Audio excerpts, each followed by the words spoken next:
but you can sort of hear that the songs are a little trancier, right? They're a little more linear, and they're not about as much. Because I really feel like it's because the bandwidth is getting smaller, because everything's getting broken up. You know, just you're going to so many different places. No one place can be a fully embodied sort of place. So what I decided to do, and this sort of leads into telling you about what I'm doing. We're exactly the same right now. I've got a bunch of unrecorded songs, fairly well-recorded songs that need to get recorded again, and so do you.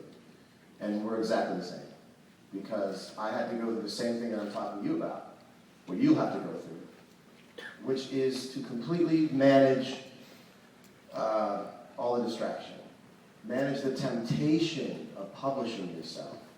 There have been times during the making of this record where I go, I want to put this up so bad on my blog. I want to put it up on the blog. They're going to know. They need to know. And you go, well, yeah, okay, there's a printing press there, but I'm also not writing books either. It's a matter of waiting for the outlet to use the outlet, waiting for the product to be a proper weight and construction before you send it out into the world. So I realized about a year ago that I couldn't have a complete thought anymore. And I was a tweetaholic. I had 4 million Twitter followers, and I was always writing on it. And I stopped using Twitter as something. I stopped using Twitter as an outlet, and I started using Twitter as the instrument to riff on. And it started to make my mind smaller and smaller and smaller, and I couldn't write a song. I would write very sort of bland songs, and I went, I know what I gotta do. And plus it wasn't doing me any favors in any other part of the life. But I realized that I'm completely distracted. I'm not even writing what I feel anymore, I'm writing what I think. Nobody really cares what I think. You know, I don't even care what I think anymore. You get older, you don't even care what you think. You know, if I ask you what do you think about Charlie Sheen, or oh, I got something to say about that. If I ask you how do you feel about it, it's a completely different answer. How many people here are songwriters? You gotta write about how you feel instead of what you think. And I started getting into like, it was really important about what everyone thinks. What do you think about that? You opine about this yet? What's your official thing? You know, if I said, what do you think about the Oscars? You have one answer. How did you feel about it? It's a completely different thing. I started writing about what I think, and I was very self-protective. Very, very self-protective, because my life was still through Twitter and all these sort of social media things. I was blogging. Is this a good blog? Is this a good tweet? Which used to be, is this a good song title? Is this a good bridge? I was going, is this going to get me a 20-second ha-ha? You know? And so I decided that I was going to get off Twitter, and I was going to grow the median size of a thought again, so that I could write a song, you know, so that I could have a large idea. I can have an arc. I can have a first verse respond to a bridge, and a bridge talking back to a first verse. You know, so I took myself offline completely. I went into a studio, and I just started writing. And by the way, this concludes the boring part of this. I started just writing, and I started writing bad songs. And I can't stress enough how important it is to write bad songs. There's a lot of people who don't want to finish songs because they don't think they're any good. Well, they're not good enough. Write it.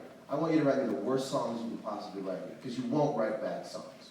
You're thinking it's bad, so you don't have to finish it. That's what I really think it is. That one's all right. Well, how do you know it's not done? Well, this chord is a little bit too much like this chord. I said, I'm going to go write the worst songs I can possibly write. And I'm not going to judge them until I'm done.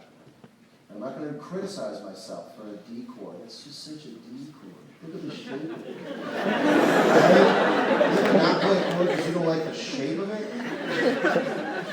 Craziness. That's just D to B minor. It just goes here and there.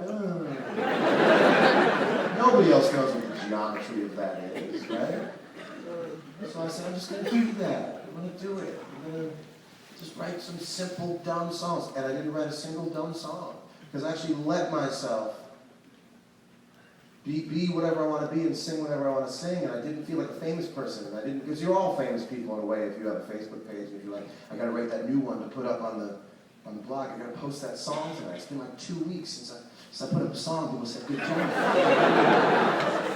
It's been 6 months since I played this song, and someone said, good job, and I'm loving it, quite frankly, because I'm able to just have experiences. And so I went in the studio, I said, I'm not going to count these songs, I'm not going to tell myself I need a fast one, because it's always the last songs you got to write the fast ones for some reason.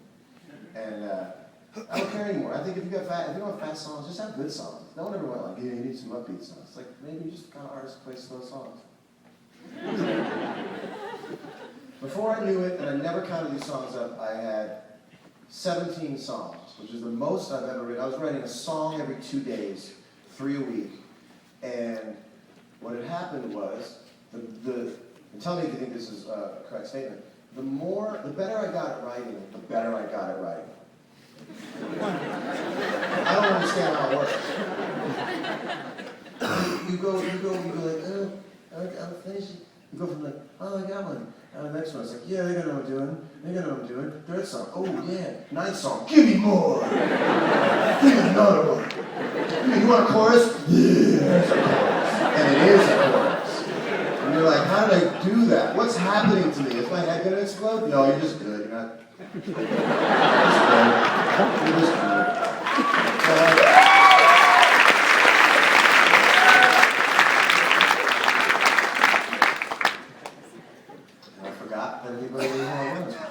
Which is why this time is really important for you guys, because nobody knows who you are and nobody should. Berklee this is not a time to promote yourself. It doesn't matter. This is the time to get your stuff together. Promotion can be like that. You can have promotion in 30 seconds that your stuff is good. Good music is its own promotion. We just want to warn you against promotion as an art form. Self-promotion as a sport. Being a social media tycoon in your dorm room is not really transferable value to anything else in the world. I'm not trying to be the old guy being like, ooh, there's new stuff. But it's true. The rules are the rules. You spend this time, this is the best time of your life, and this is the richest time in your life with which to do it, because as soon as you start playing music, you're going to stop thinking about getting better. As soon as you flip the switch into showing other people your music, for some reason the other brain sort of goes away. I don't write on the road, I can't. I see kids who are like 12 years old getting record deals, and I think it's the worst thing in the world. And it's not for any other reason, but as soon as the guy goes on stage and wears this thing. By the way, no one ever wrote good music after they wore this microphone.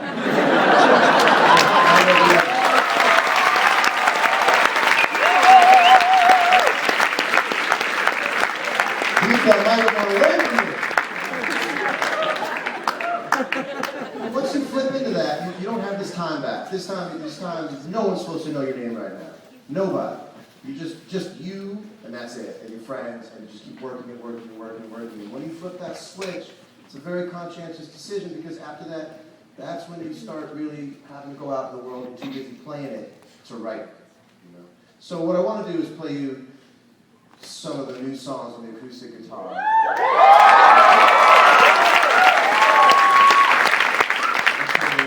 16 minutes, good. Ooh, sorry about that.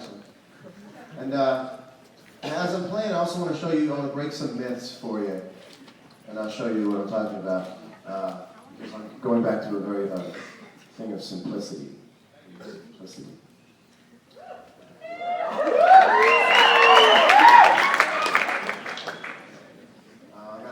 Bob Dylan phase, which I don't expect anybody to be in right now. All right, so you guys respect, you guys appreciate current day, appreciating Bob Dylan. Okay? It took me a long time. That's why I said I would expect you to, because I was like, yeah, I know it's cool, but then I got into it. It just hit me like a ton of bricks, and it was like, this is the new thing, this is the new sound. It's 40 years old. It's the new sound. If you're writing a song,